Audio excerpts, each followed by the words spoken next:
Hey everyone, welcome back to my channel and welcome to this episode where we are going to be diving into a new and exciting different type of healing modality with an amazing healer.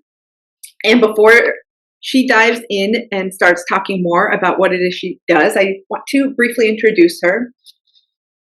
Hayley is a family constellation facilitator and psychic medium who has been practicing constellation work for the past 16 years. She works both online and in person with people around the world and hosts workshops, both in the United States and in her home country of South Africa. Hayley draws on her own healing journey and psychic gifts to assist others on their own paths to healing and personal transformation. You all, I'm excited, happy, and really joyful right now to present and welcome Hayley to this episode where we are going to dive in more on family constellation systems, what it means, and so much more. Hayley, welcome. Hi, Christine. Lovely to be here. Lovely to be here. Thank you for inviting me. Absolutely. I know we talked a little bit about what family constellation means, what it is, and what you've done. And I would love to know, or for you to explain actually to folks, what this entails and what it is. Almost like a Family Constellations 101 or welcome packet in this episode. So start us off. What would be the first place or first thing to know about family constellations? Okay, well, there's a lot. Family constellations are it's a modality that was designed along psychotherapeutic modules, but also in observing ancestral rituals and ancestral healing. So there's a big basis in ancestral healing for family constellation work, but it touches on so many other modalities and areas of healing. It's got psychotherapeutic bits in it. It's got epigenetics in it. It's got a bit of somatic experiencing in it. But what it basically does is touches on yourself as a whole and how you're connected to your family system and how some of their beliefs and how some of their patterns carry on through the generations, and they can be playing out in your life in not so healthy ways or ways that are stopping you from achieving all you want to do. And so we use family constellation to address those and have a look at it in a very unique way. Holy cow. What you just described feels like something so multidimensional. It almost feels as if there are a variety of modalities and perhaps focal points that family constellations takes into account, almost as if they're treating the soul, the person, the self as holistic being, right? Correct. Absolutely. Wow. Can I ask then, with its origins, how did this come about? How did this evolve? Because I know we have some modalities that focus on some of these topics that you described separately and distinctly. How did this evolve, and what makes it different generally from other maybe individual types of modalities that treat these things separately? Well, I think so how it evolved actually is from a psychotherapist who came here. He was also a Catholic minister, and he came to South Africa, and he was working with the Zulu people in KwaZulu-Natal. And he observed how their honoring of their ancestors fixed their problems. They would get better. It would heal the sick. It would heal dynamics in the family. And he took a Western approach to that, a psychotherapeutic approach to that. So instead of playing out in rituals to the ancestors like it did in the tribes, he basically did it in an energetic way. And so it's not psychodrama, so people will get confused and say, oh, but you're just acting out the family story. That's where the little bit of mediumship or psychicness to this modality comes in that you're tapping into the energy of those involved in the person's story. And so the most common practice of family constellation is group work, where a facilitator will host a group, and people will stand in and represent the different people in your story, and you will watch it play out in 3D, and you will watch your grandmother speaking to your great grandmother, and people will stand in those roles and represent the energy and say the things that need to be said, or air the things that need to be aired within the family. And what happens is, as you as an observer can see how it all interplays, and get a better sense of the larger picture of how it developed this system to which you belong. So I hope that answers your question. Absolutely. I asked this because it feels like family constellation comprises of, again, very different types of modalities that were brought together in this unique fashion. It makes me think of dream cones, or even dream circles or dream groups, where sometimes folks hold space while you interpret your dreams, right, and they reenact it. And what you just said, this works and functions in this group space. So you're working with the spatial element of other people. Yeah. Processing and going through your own experiences is what I heard you say. And it almost made me think as if it's perhaps like a theatrical reenactment, but not in a theater way. It's correct. More energy. And you mentioned, because you're a psychic medium, you bring in that differentiation and unique side to the family constellation work that you do. Yeah. So people do this with others, essentially. They heal and work on themselves, but in the space of others. Yeah, but you also do one-on-one constellation. So that the primary work is this group work, but over time it has evolved, and we work with people one-on-one. And when I work with somebody one-on-one, I'm taking them on a visual, almost like a meditation journey, and I'm taking them down, and I'm bringing people and elements in for them to face or to deal with, just as I would in a group constellation, except now I don't have people representing those different aspects. We have a visual that we work with, and those visuals will be specific to the client. So every session is completely different because of what they're interpreting and how they're interpreting the information. But being a psychic and being a medium, I'm able to see what they see, which makes it kind of unique. So we're in this together, and we're kind of going on this wild journey through your family story, and able to interact and able to air the dirty laundry, get all the bad energy out, and heal the parts that need healing, and integrate the parts that need integration. That's amazing, because what I immediately got just from you saying that, when you do one-on-one constellation work with others, in addition to the group, is that you can tune in psychically and through your abilities, through your gifts in this space with others, with these individual people's journey. So it almost makes it seem like you turn on a remote TV and you can see or tune in to that realm or other, perhaps different dimensions of how this is unfolding. Is that what I'm hearing?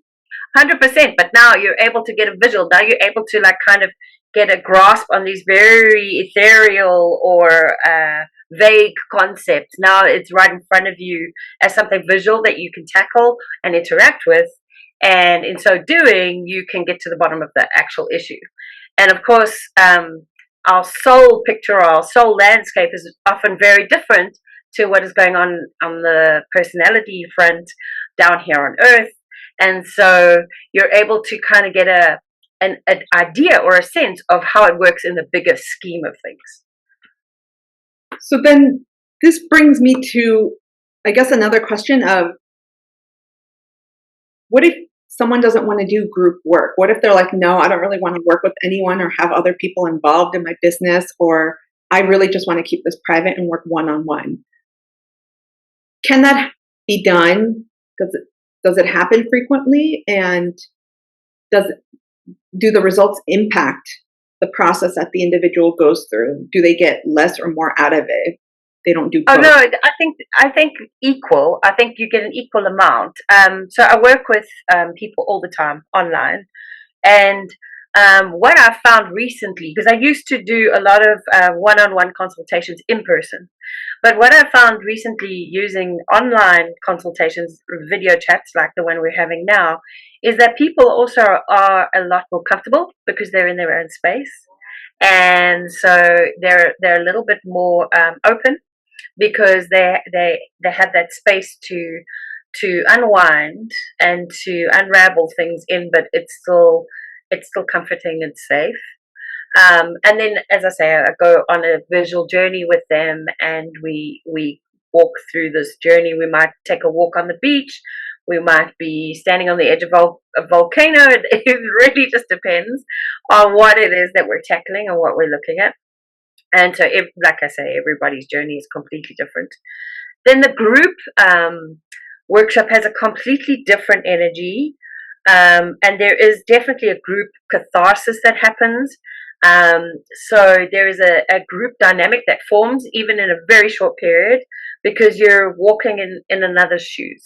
So because you're able to walk in their shoes and they're able to walk in yours, because what ultimately happens in a group workshop is that you will do your story and the representatives will be part of your story, and then they will have a turn for you to represent in their story. So everybody is able to take literally a walk in each other's shoes, and so there is this bonding experience that happens in a one-day workshop that you come as strangers, but you definitely feel like you've made lifelong friends because you've literally been in each other's shoes. You felt what that other person feels. You felt what their family members mean to them, and so it's a very bonding experience. And it also provides a safety net and a sense of comfort that you wouldn't necessarily have on a one-on-one. But with the one-on-one, you've got my full attention, you've got my full support, so that you're still supported. It's just a different energy.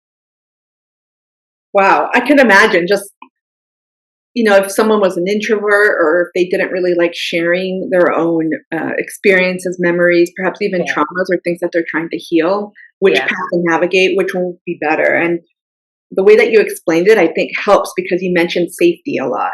Feeling safe, whether it's in your own environment, in your own home, in your own bubble, which that checks off, for folks that feel comfortable where they are and can work virtually with you, but also those that want to perhaps join a group or add that as an additional supplement to their healing process, working with you in sharing that healing experience with others. Can I ask though, when you said like people are walking in one another's shoes and they get that sense of camaraderie, perhaps shared emotional intimacy, and there's layers of vulnerability that are being stripped because you're bearing all, right? If you bring your vulnerable self to these group work sessions, ideally you want to be as honest as possible so you can get the most out of it, right? Absolutely. Are there any potential downfalls that you've experienced or things to caution of with group work? Like if someone's making a decision in terms of, should I do group, should I do individual, or combine both? Is there anything that you've experienced or seen with group work where you may say maybe individual would be better for you? Or well, there are a couple of factors that come in. So some people say to me, for example, if I'm doing a group constellation in an area where a lot of the participants, or you work with them on a professional level, or they are your clients, or they are your colleagues, and you do not want to air your dirty laundry, then most people will opt for a one-on-one rather, because then it's more secure. They feel more secure in the fact that they're not bearing all in front of people that they still have to face the next day. But having said that, some people have those reservations and then they attend a group workshop and they're like, I don't know what I was afraid of. So it really just depends on personal preference and personal feelings of what you want to share in the open and what you don't. Wonderful. That was always something that I've wondered sometimes with group and individual sessions and how you combine them, especially with family constellations. Yeah. This brings me more to explore because I know I myself confused internal family systems with family constellations. Yes. So could you differentiate that for us and yes. explain more about that. Like what makes them unique and different? Okay. So internal family systems has actually got a lot of components that are similar to family constellation work. But whereas family constellation work is concentrating on your links to your ancestry and to family dynamics, to systemic patterns, belief systems that have been inherited, etc. It's dealing on your connections, and it's dealing on your epigenetics and your inherited trauma. Internal family systems is looking at the internal landscape and how all the parts of yourself interact with each other. So it's dealing with a different aspect. Now, I often, because I know a little bit about internal family systems, I often do end up doing internal family system work in family constellation, because it the field allows you, when I say the field, I mean the energetic field, which is where we kind of do this work, allows so much of that adaptability, because if you're needing to face your inner child, you're able to do that in a visceral way in family constellation work, whereas internal family systems will say, okay, talk to your inner child, say these words, heal these things, have this conversation. In family constellation work, that plays out in 3D. So you're able to literally have this conversation with your inner selves. And so it really, they partner beautifully, but they are separate in that, from the approach that they take. Awesome. I'm so glad that you differentiated this, because I know it's so easy when people start combining different forms of therapies or modalities into their own work.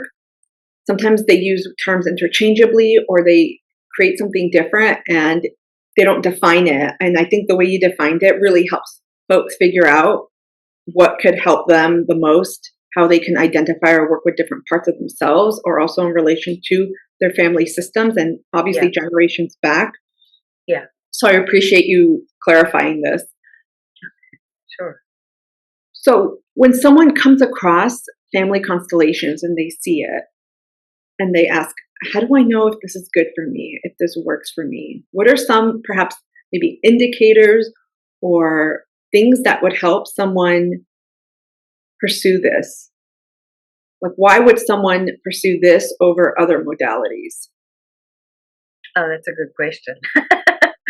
But the answer that I would take is that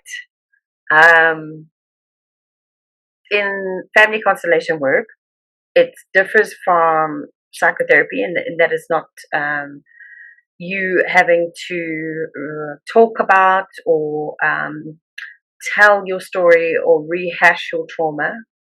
The idea is that it is very experiential, so you are experiencing the session as opposed to talking through it.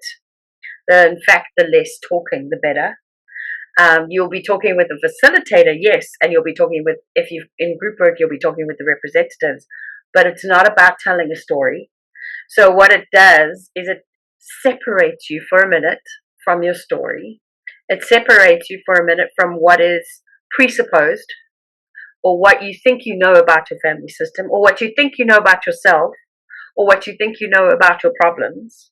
Because often those ideas are what is keeping you stuck.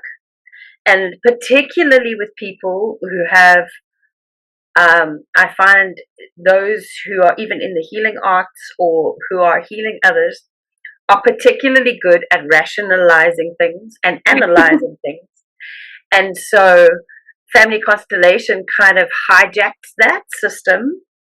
So you can't sit there analyzing it, and you can't sit there prejudging it and pre-deciding what's going to happen, because the only way that family constellation work really works is through feeling. So you are almost blindfolded to the logical side of your brain as you feel your way forward through this process.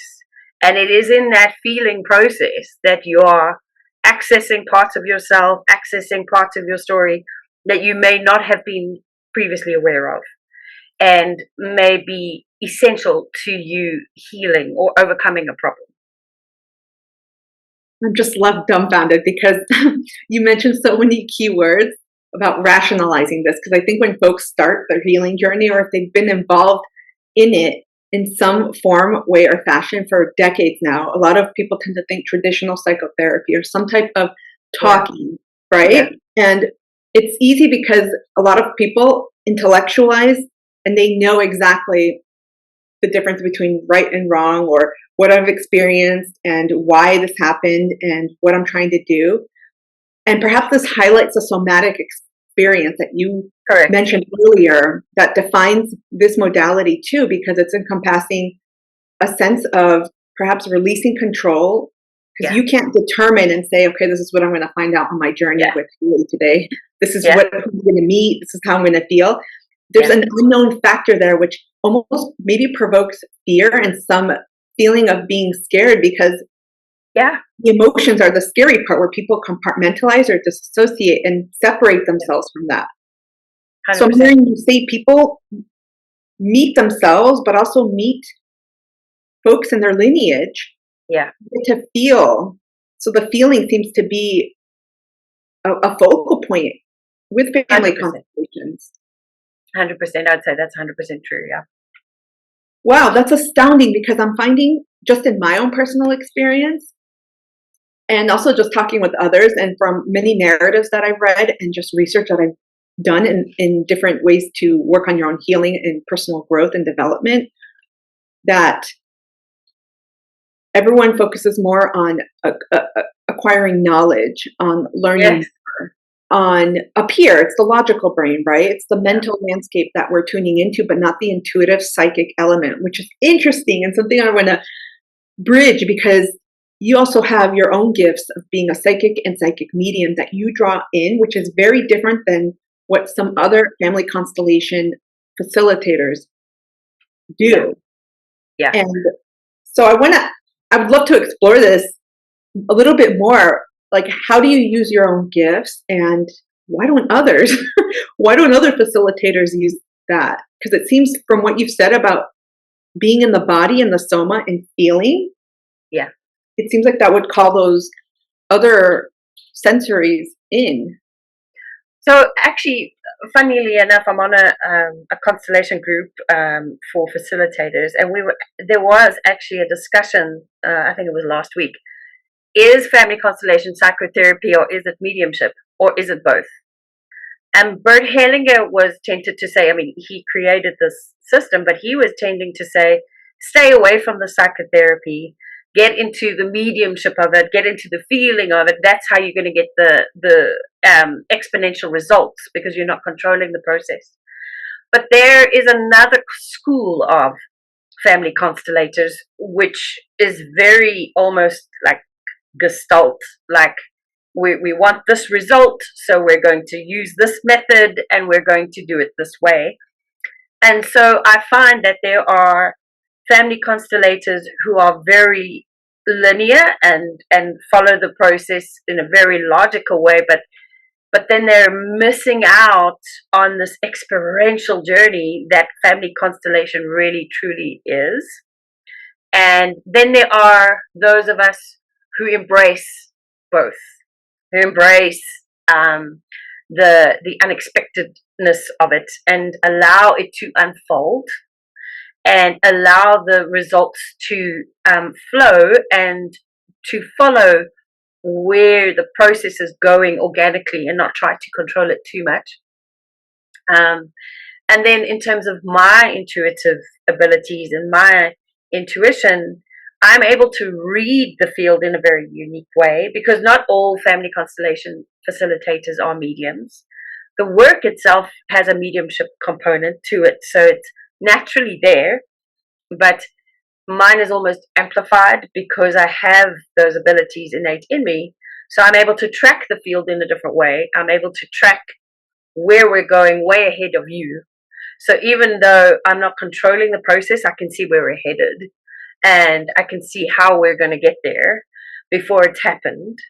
And so that just allows me to bring in other things that I'm intuitively guided to bring in that may not necessarily be the case with somebody who's practicing the linear process orientated type of constellation.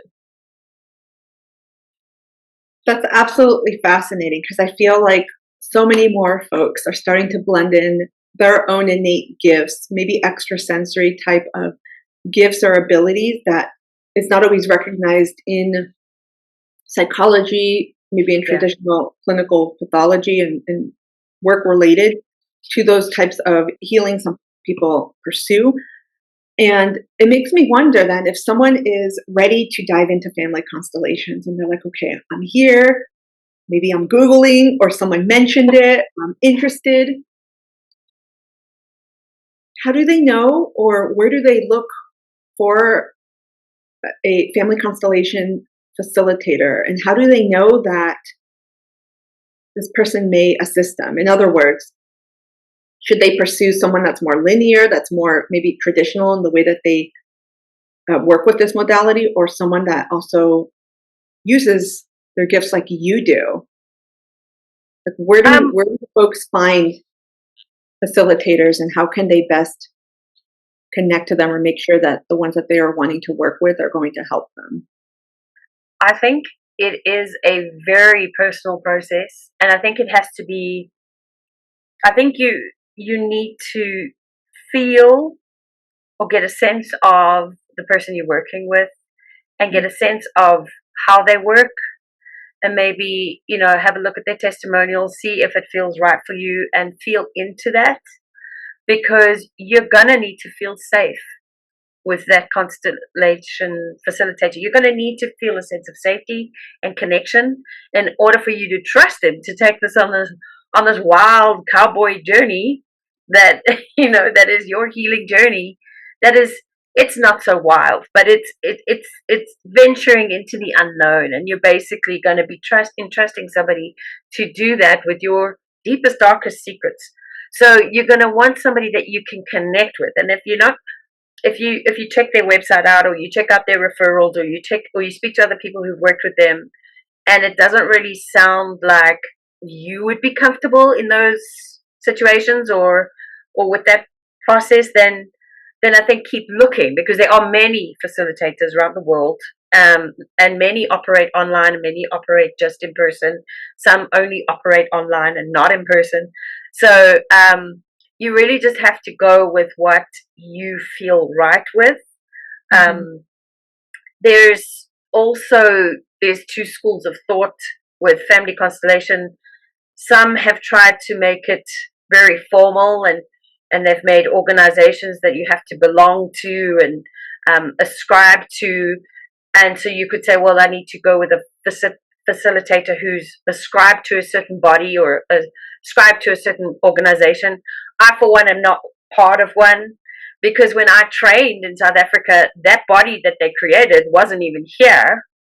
So I wasn't going to go and retrain just so that I could fall under their umbrella. So I wouldn't go by what associations they belong to necessarily, because a lot of family constellation facilitators are trained sort of peer-to-peer. So they go through these constellation training workshops, and they learn the constellation components, and then slowly they begin to practice them. And to be a good facilitator, you really are wanting to have hours and hours and hours and hours and hours of immersion in this work, for you to be able to be well-rounded as a facilitator. So you may also just want to look at their experience. If they have a lot of experience, then generally, they're going to be a good one to go for. But maybe if they're new, then just be aware that they might still be learning the pathways.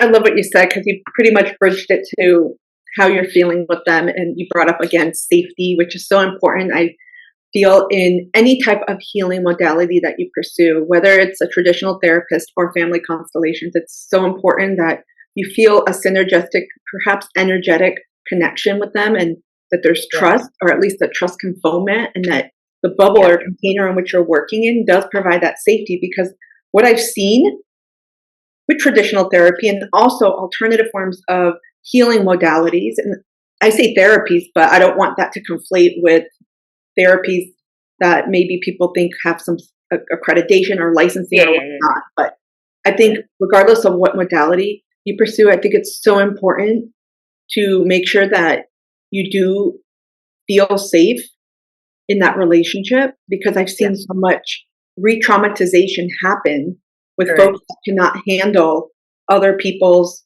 own, I call it life suitcase, whatever they're coming with you, they're unpacking and opening that big ass life suitcase, which may entail past life stuff, this life stuff, and so much more. And all of the things you noted were, tapping into yourself, into your intuition, and helping, or at least using that to help you make a more informed decision, which I really appreciate about finding a facilitator.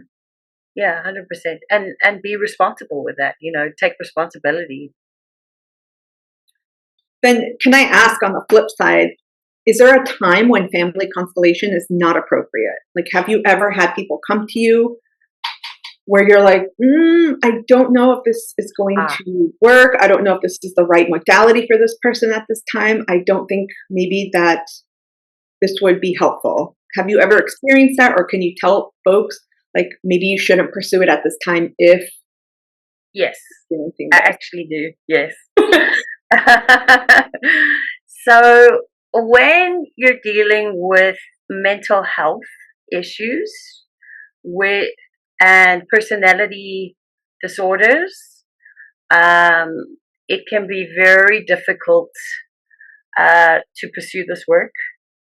And as a facilitator, I have referred people on when I've picked up that there may be a health issue, mental health issue, because this kind of work requires a sense of responsibility, as I just said, and a sense of ownership. And sometimes with mental health issues, there isn't the ability to accept ownership for your journey, or to accept ownership for what you find out in a process.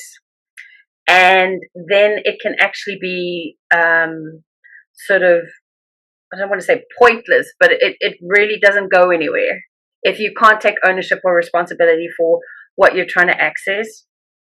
And I just find that I haven't been able to work with people, for example, with very strong difficulties with their personality disorders, such as borderline personality or narcissism, and particularly if you've been diagnosed with those, I wouldn't say that family constellation sessions are good for you.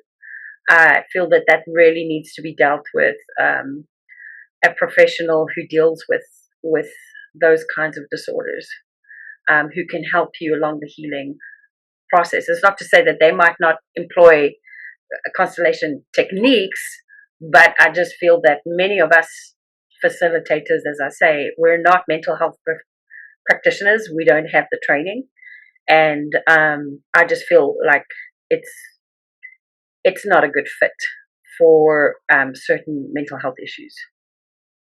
I appreciate your response so much, because sometimes, again, in broadly speaking, maybe the alternative, holistic, spiritual healing modality bubble, it's really easy for boundaries to dissolve. It's really easy for folks to think that they can provide some type of cure-all or panacea to people, and the lines get blurred between limitations and what they can ethically and responsibly do. And also, too, making sure that the people that you're coming in contact with don't get further re-traumatized or in any way are affected adversely from that. And you brought up that, I feel you inferred, being self-aware, because you kept saying accountability is something that's key to exploring and pursuing family constellations. If there's a level of awareness and perhaps self-reflection and even honesty, it seems like those elements may help with this process. Whereas if you're still struggling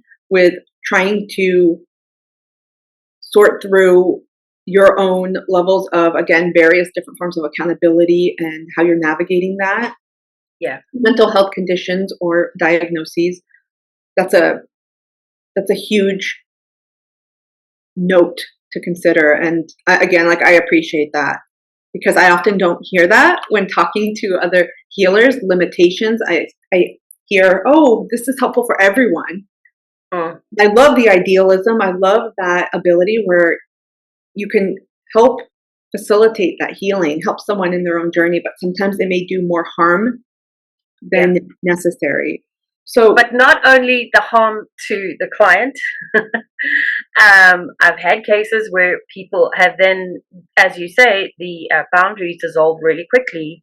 And if they're suffering from a mental health illness, you can find yourself in a tight spot very quickly, where you're being attacked and you're unable to come back from that. So it's not only just to protect the client, it's also protect you as a facilitator. If you're not able to deal, and it's not only mental health issues, some facilitators have different capacities.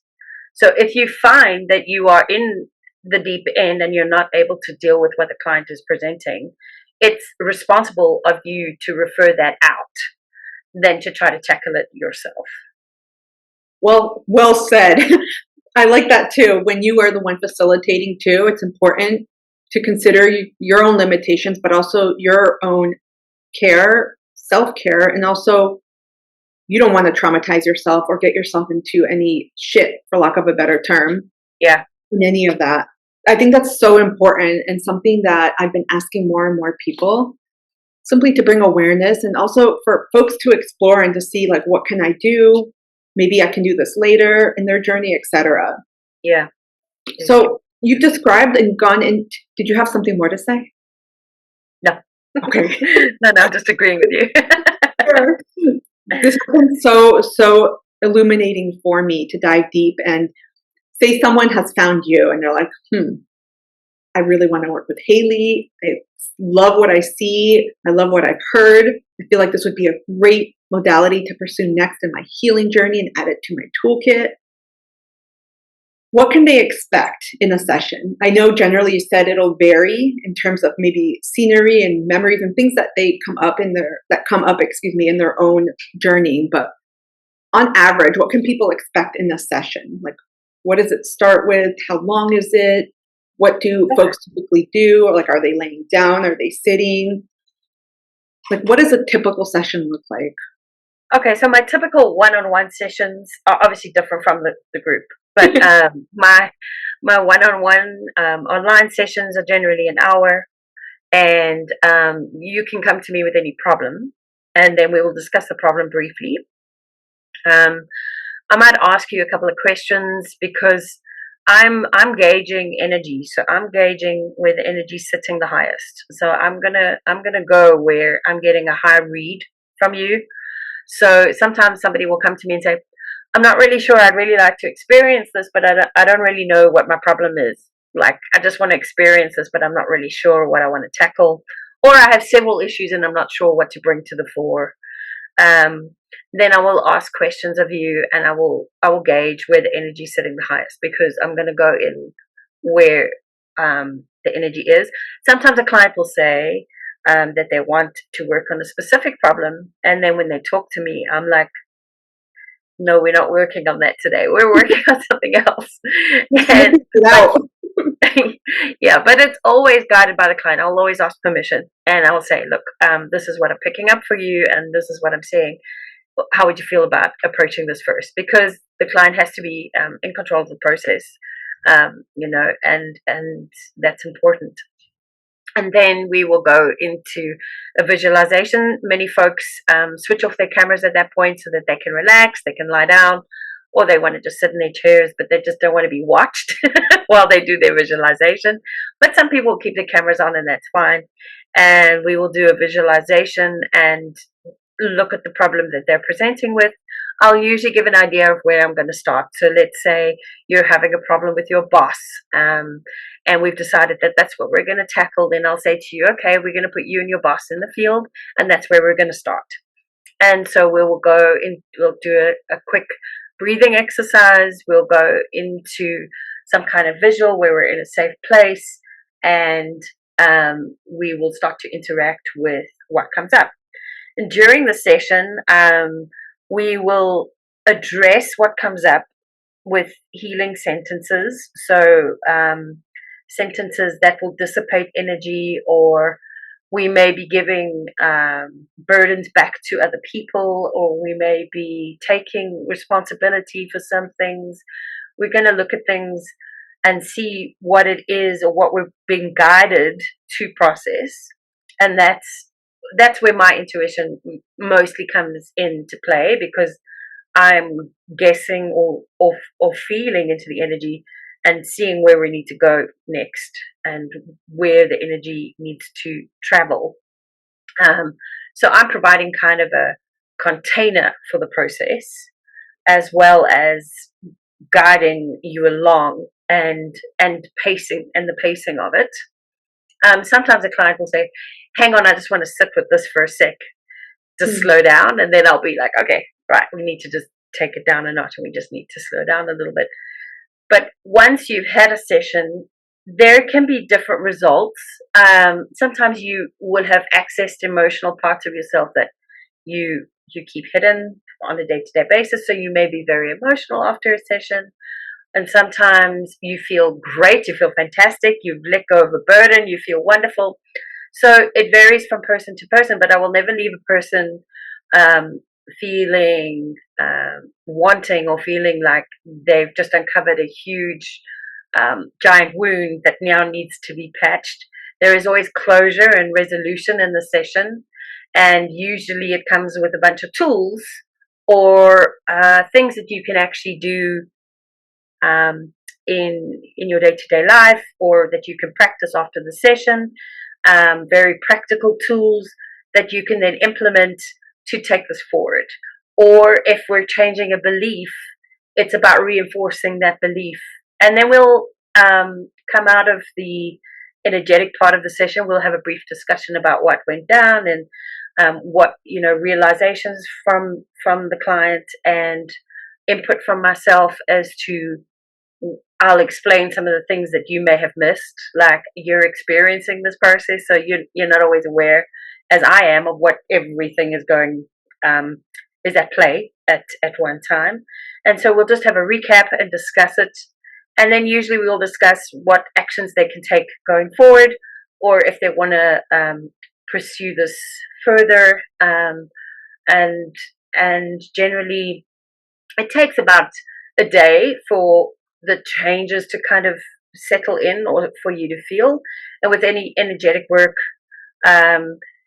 it's important just to allow yourself space to absorb new information and to allow the energy to settle, because it is a process that heightens your energy. So it's to come back from that, you're going to need to ground. You're going to need to get back in your body. You're going to need to be able to process the new information and allow your body to absorb that information. So there can be a recovery process that can occur over a few days or even weeks, depending on the person. But generally, once that process is finished, you're going to feel a lot lighter and a lot like something has shifted within you. So it's a very long explanation, but I think it's so helpful. I love the details, because I was like, in my mind, check, okay, this next step, check.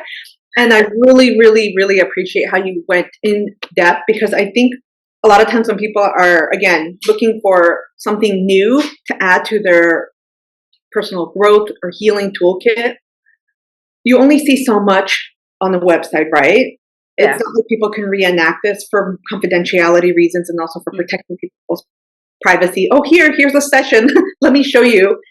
And so the way that you explained it was so helpful. So people know what to expect, and people can go in kind of getting an idea. Okay, these are the steps, what I can at least kind of expect or anticipate ahead of time, which many other things may not allow me to do that, as you inferred earlier, because the process, which is interesting, because a lot of it is focused on getting out of the body, feeling, getting more into the somatic process and experiencing. Right. And then you said the recovery process could entail or will entail getting back in your body to ground.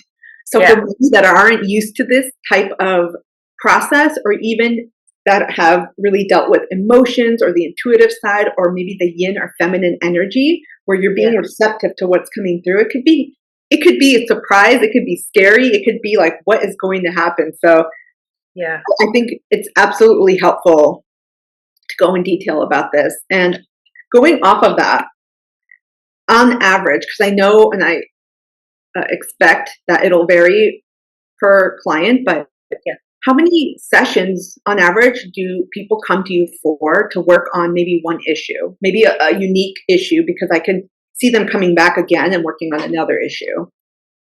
Yeah, so it really depends. Most people actually just come for one. Okay. They come for one and done, but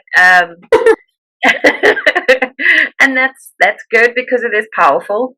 But if it is a deeper issue, some people might buy a package from me where they explore it over a period of 6 or 4 sessions, and then we will go deeper and deeper into that. Or it may lead to other areas that they need to look at. But predominantly most people just come for 1 or 2, and then I'll see them again in 6 months or a year, and they kind of just touch base when they need to. And then others I see regularly, and we work on stuff consistently. It really just depends on how deep you want to go. Okay. Because I know sometimes people are interested, like, is this something that'll help me in one session, or do I need to come in for 100, or what does it look like? Yeah, I don't like to prescribe that for people. Like, I don't like to be the one that says, okay, you need 100 or you need 80 or whatever. I will say to them, look, I think you do need to go deeper on this. Consider having another session, or consider having another few sessions. But I generally won't prescribe, like, you need to come back for so many sessions. No, I agree. I agree on that point. And I think, like, when I ask people, I ask for suggestions. Like, do you think this is something that usually helps in one session, or generally do you see better improvement results or experiences in a certain number? Because I think having that guideline, especially if you're not a facilitator or expert in this, it kind of gives you some type of maybe time frame and point of reference to work with it, especially if you incorporate family constellations in your healing toolkit. And I'll add this from personal experience. Like, I'm wrapping up my own therapy one-on-one session with my therapist, and she's moving, and I'm like, shit. And I really loved it, because it's been probably more than a decade, maybe a decade and a half, since I found someone that I really connect with. And it's a lot like dating, I'll say. Yes. And there's a lot of like research. There's a lot of like, the intro sessions where you connect, feeling out, asking questions, making sure you are able to work together, and trust, which is key, right? And I think something that I was thinking when she said, I'm moving, our sessions are coming to an end, I was like, what next? And she told me, it's time for you to start shifting into more somatic modalities and therapies. Right. So that's why I asked with the number of sessions, if folks want to add this as a complementary modality, into their own toolkit, because other people look to pranic or Reiki healing or massage and different forms of body work, in addition to maybe traditional psychotherapy. It seems like this is something that you could also do weekly, or however long people denote that frequency, right? Every 2 weeks or whatever works between you and the client. Is that something you've also seen with people? Yeah, I do that. So I do where we work every 2 weeks, and then, I generally keep it to 2 weeks, because I allow the process to take place, to filter down. And I find that Bodywork complements this modality really well, because once you've adjusted what's happening up here, and you've actually seen that there's a different way of viewing this, or a different way of seeing this, it's really great to have Reiki or kinesiology, and just have that body work to help you process it out on a cellular level. Yeah, it kind of denotes too, because these are all different ways to essentially allow that energy or those blockages, especially emotional, to move Yeah. through you. Otherwise, I see them as just kind of like bubbles. That's how I see those bubbles that accumulate. And if you don't burp it out, so in other words, if you don't express it in some way where that energy moves out, it's going to present something. Yes. Right? So you explained it beautifully at the end about how people can also add in other forms of healing in addition to family constellations. Yeah, for sure. And I could probably go deep on this next question because I know people have come to you for so many reasons. But generally, what do you see people for? Like, what are some of maybe the most common areas that people want to explore or heal? Predominantly, people are looking for. Okay, they might be coming to me for a specific problem. Okay, then that's, that can be unique. But predominantly, people are looking for self-empowerment and to help empower themselves to make different choices, or to feel confident in the choices that they're making, or feel like they have some sense of purpose or direction. So that is predominantly the number one recurrent theme. Okay, I was just going to say this fits in nicely with the current. We're in April. It's actually April 11, 2024 at the time of this filming. And I reference that only because right now we have the nodes in Aries. And generally overall, there's a lot of identity shifts happening.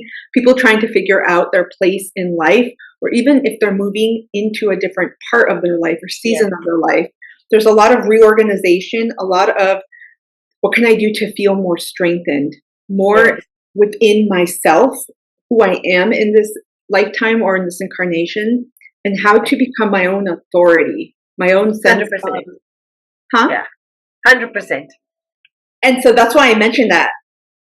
It feels like family constellations would be perfect. I mean, at any time, but it would be perfect, especially now as folks are navigating these really big transitions in their life of who am I? Where do I go? What keeps popping up that maybe this is going to be something that I can explore to heal and to finally let this go and step into my light, step into my power and allow myself to be seen or to shine.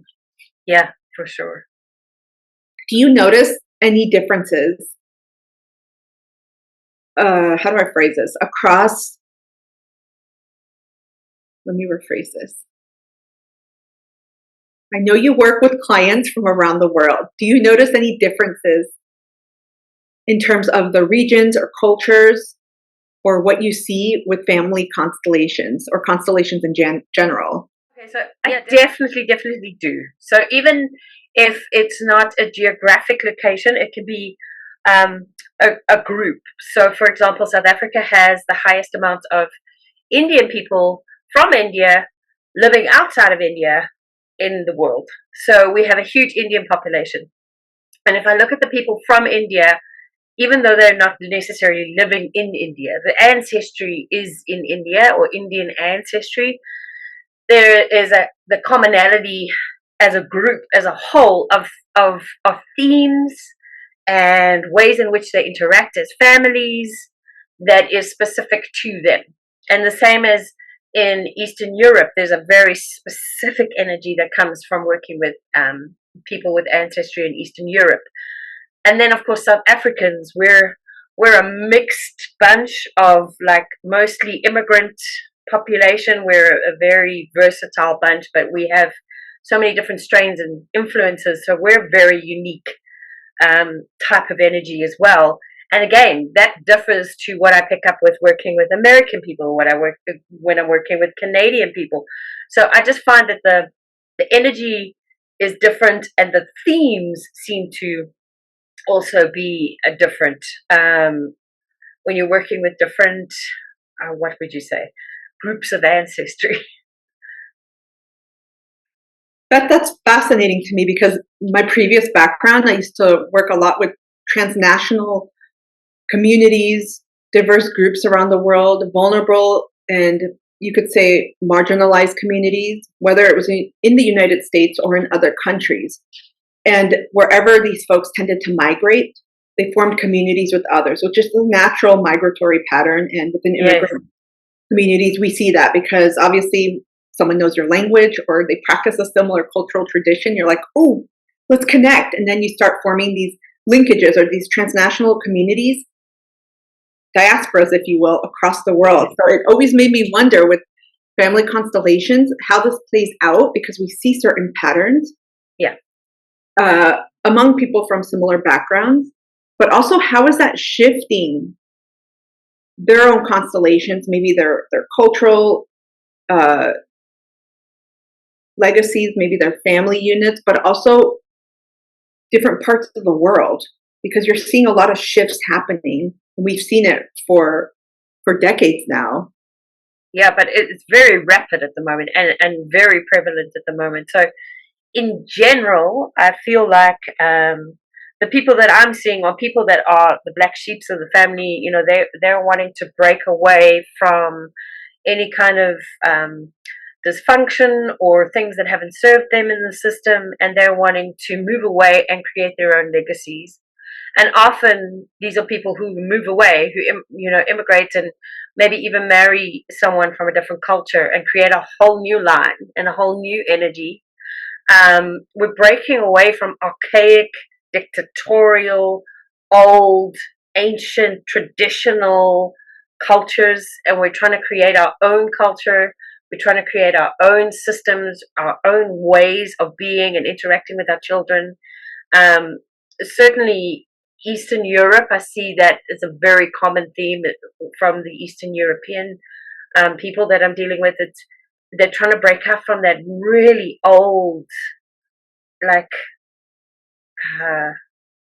it's kind of very dictatorial kind of energy, very hard and fast rules and a very harsh kind of energy. And then you find that people are trying to break away, and sometimes that means moving geographically away just to get the distance, and then and to bring in a new culture and bring in new ideas and new beliefs, and then as I say, forming families with people outside of that culture and bringing a whole new dynamic into that family lineage. So we're seeing these family lines changing shape and changing form and changing even color across the color lines. So I just feel like we really are at a phase where people are trying to create something new. So that completely resonates. Perhaps in the last 20 years or so, we've seen the destruction of not just institutions and systems around us that govern us, right? Authority, if you will, because what you describe in Eastern Europe, many of them, after the dissolution of the former Soviet Union, the cultural legacy is still there in many ways. And political culture influenced it, obviously, and you still see some strong-willed leaders in many of those former republics, and even now. And so it seems perhaps obvious that it would be inculcated in the family system. And the way that you said that people are dispersing and they're creating new lines and new family systems, it makes you think how things are going to evolve in the future, where because people are, it looks like they're going towards or perhaps incorporating more synergistic, interdependent ways of relating to one another, healing family dynamics, which is interesting because we tend to see similar themes across many cultures that are very dictatorial, authoritarian, because a lot of these countries, Latin America, Eastern Europe, even, Spain, Asia, Africa too, all over, where people have experienced that in their ancestral lineage. Yeah. People are breaking away from the tyranny of the past almost, and slowly healing the epigenetics, which is, the trauma that is just passed on and passed on and passed on. And people are really had enough of that. And they don't want that for their children. And they don't want that to play out in some other level, because epigenetics is really just trauma that's passed on and expressed in a multitude of ways. It's not always expressed in the way that it was received. Mm-hmm. So you have Holocaust victims who pass on this trauma of their lives being cut short, and then you end up with people way down the line who can't get started, who can't fully embrace their life, and it's got some link. So so even if it doesn't play out in the same way it was received, it plays out, and it plays out through some way in order to be recognized, in order to be healed. And so the people that I'm seeing now are saying, enough. I've had enough of this trauma in my system. I've had enough of all of this dysfunction. I really just want something kinder and gentler for myself and for the children and my children and those who come after me. It reminds me, because you mentioned black sheep, many of your clients tend to denote themselves as black sheeps, perhaps folks that are on the sidelines, outcasts, or they may feel alien. Yeah. Maybe in the terrestrial way, or extraterrestrial way, but Yeah. alien by itself, rooted in Latin, means like othered. So yeah. The fact that these are the ones, usually by themselves, they're like, okay, we're going to heal this. It's profound. And we're seeing that shift. And I think you just summed it up beautifully, because I don't need to be redundant in this way. This is the curious question that popped up, because I know you work with folks and their ancestral lineages and healing different parts, with whatever it is that they're coming to you for, which can be vast or something specific. Have you worked in this space with people that are trying to heal previous lives or incarnations? Or not everyone is going to align to this belief, but other lives they've had on other planets, maybe they identify as starseeds, or maybe they have told you, I know I lived somewhere else. Have you worked with people like that? Is that something you come to you for? I have. Yeah, I have a lot. And so, as I said to you before, the constellation field is very adaptive in that it can be adapted to whatever problem you're trying to address. And I often find that people will come to me and say that they want to look at their past life stuff or their karma that they're carrying into this lifetime. And so sometimes it is, we can have a lot of revelations by going into a past life situation. And so it's almost like a past life regression anyway. People said, oh, but I need to go for a past life regression. Well, we kind of do it anyway in the field because you are in an altered state. So it's not necessary to go under hypnosis all the time to have a look at past life issues. Family constellation, you are in a heightened energetic state. So you're able to go into whatever realm is appropriate for you. And having said appropriate, I just want to repeat that, because I do get people who come and say, I'm a starseed and this is impacting my life in a very bad way. And sometimes that's not the truth, and sometimes that's not really appropriate for us to delve into for the purpose of their healing. So then I'll be very honest and I'll say, well, I don't think this is a starseed issue, and I think we need to look at something else. But sometimes it is. Sometimes we do have to look at these other issues which may be impacting this lifetime. I kind of allow the field to dictate what is appropriate and what is not, because it won't let me go where I'm not meant to go, where I'm not meant to look. So if somebody is wanting to look at something that isn't showing itself to me, I'll just be honest and say, look, I'm not getting that, or I don't think that that's for today, because sometimes it'll come up later. But yes, we can look at all of those different dimensions to a person, and that may be impacting on this lifetime. But I do find that primarily, even if you're looking at past life stuff, it's still going to come back to your ancestral lineage in this lifetime in some shape or form. But sometimes we have to go back into that past life to go and fetch the thing that we need to know, to find out the wound that it is that we're trying to heal, and then bring it forward into the present, and work with it. Thank you so much for clarifying that. That's just something that popped up for me, because I know there's a lot of discussion in these communities where people perhaps over-identify and tend to fixate on things from previous lives, and of course that could impact their current life, and that's something that could be bothering them and they're trying to heal. And it made me wonder if this was something that came up, because I do feel ultimately everything is interrelated. So Correct. if it showed up in a past life, it'll be somewhere in your ancestral lineage, Yep. poking through, waiting to announce itself. I know we're wrapping up. You've gone so deep into so many different aspects of family constellations. And I feel like this helps people really get to know this modality more, get to know how you as a facilitator use this, because I know you differentiate yourself in very different ways than other facilitators in this space. How has Family Constellations helped you in particular? Have you used it? Yeah, definitely. I was hooked up to the first family constellation session I had, and I was like, oh yes, I want to find out more about this. So no, it has helped me immensely. I had gone on my own personal journey from about the age of 18. Brandon Bays from over there, she was touring South Africa through O Magazine at the time, and I won a workshop with her. And so that's where my journey kind of started.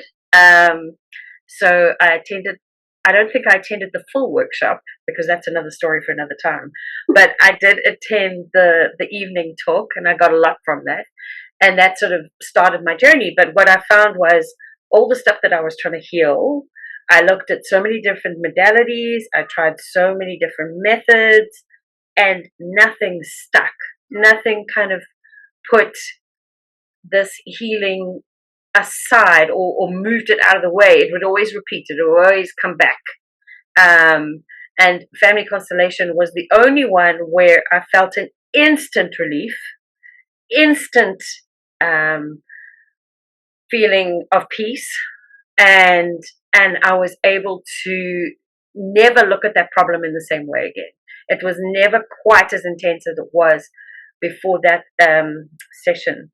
And so then when the facilitator offered these intensive sessions to start training up as a facilitator, I was like, I'm in. I'm all in, because the amount of work that that was done for me as sessions that I've been to has been immense. So I have used Family Constellation many times over the years to address different problems that I've had and ongoing challenges that I've had. But I've also used other modalities at the same time to support that. So I have done other, particularly bodywork, to support my family constellation journeys.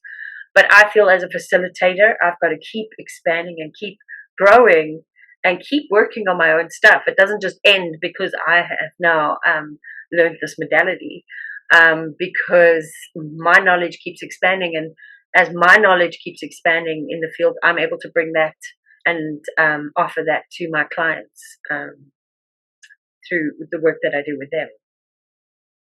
I absolutely love your response. And the reason why I ask this is we often end up teaching, educating, working in, facilitating, showing others things that have helped us.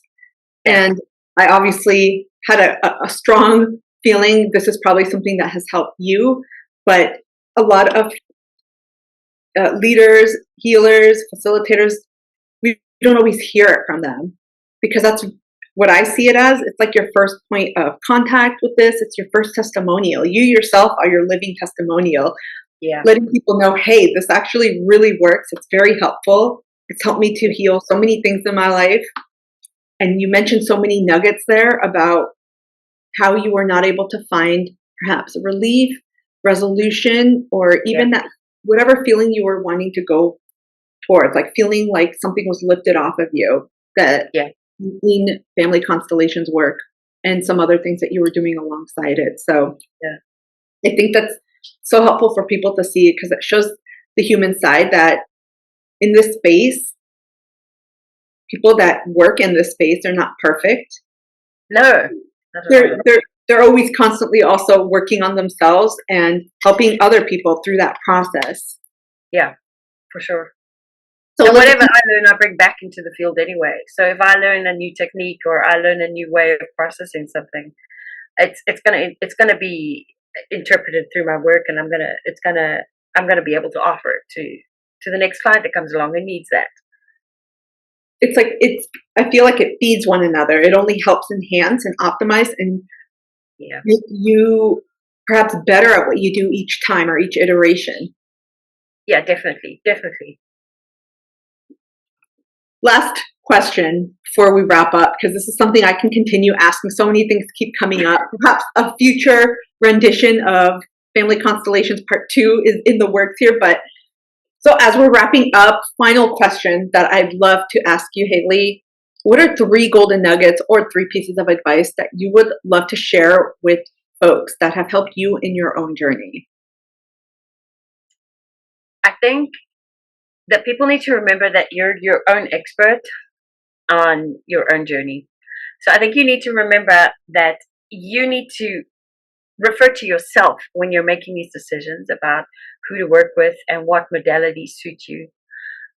You really need to pay attention to what your own inner voice is telling you, because that is going to lead you down the path of working with someone who's going to benefit you or someone that might traumatize you. So you really need to listen to those little nudges and those little voices that say this person, not this person, because I think that will dictate whether you have a good experience or not, in who you find to work with.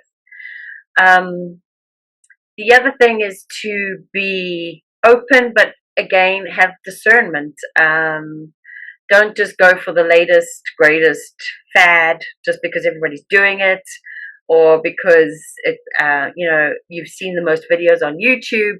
Again, come back to yourself and think about what it is that you're wanting to achieve in this healing journey. Get honest with what it is you're allowing into your life to help you heal, and make sure that that is beneficial, and that is going to aid you in getting where you need to go in this healing journey. Oh, one more thing is to get really honest with yourself about what it is you're hoping to achieve with this healing journey, because you may be ready to expose yourself in order to heal something, but you want to just be really certain that when you do that, it's to the right people and not to somebody who's just going to take your money and disappear, and you're left empty-handed.